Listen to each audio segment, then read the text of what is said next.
Comme de nombreux usagers, cette femme aura attendu très longtemps ce matin un bus de la Régie communautaire des transports de l'agglomération de Cayenne. Un jour de grand trafic, mais les bus, eux, ne sont pas de sortie, ou très peu d'entre eux. En cause, une nouvelle agression d'un chauffeur. C'était vendredi soir, un peu avant 20h, ici, au terminus de la ligne 2 à Montabo.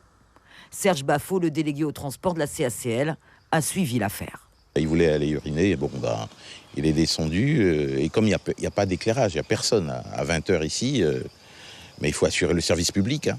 Donc le chauffeur conscient, il va au fond de sa mission, et en remontant, il retrouve 3 bonhommes dans le bus qui voulaient s'en prendre à sa sacoche, qui représente environ, grosso modo, qu'il en parle 200 et quelques euros, 300 euros. Il leur a donné, il a résisté un peu, mais sans trop. Le chauffeur en question, en professionnel, a alerté, a actionné le bouton d'alerte, où tout de suite les forces de police, les services de direction, les cadres se sont mis en branle et il a été pris en charge tout de suite. Ils sont partis ensemble à la police, tout cadre confondu. Et voilà où nous en sommes ce matin. Le fonctionnaire n'a pas repris le service, je n'ose pas l'interpeller aujourd'hui pour aucune audition que ce soit.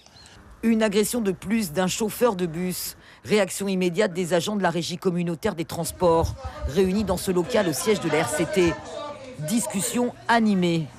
La CDTG-CFDT rappelle dans un communiqué les manquements à l'obligation de sécurité et les mises en danger d'autrui exercées par l'employeur. Au fil de la matinée, les bus sont rentrés au dépôt. Les chauffeurs exerçant leur droit de retrait. On est beaucoup inquiets parce que on se promène quand même avec pas mal de liquidités, je dirais. Et tout le monde le sait, donc après...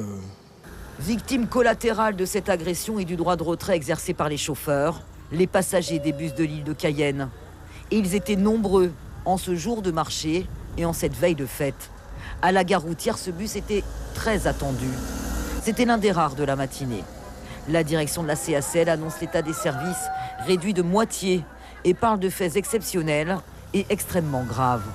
Le chauffeur de bus victime de l'agression a porté plainte. Suivez l'info sur Guyana Première, télé, radio et Internet.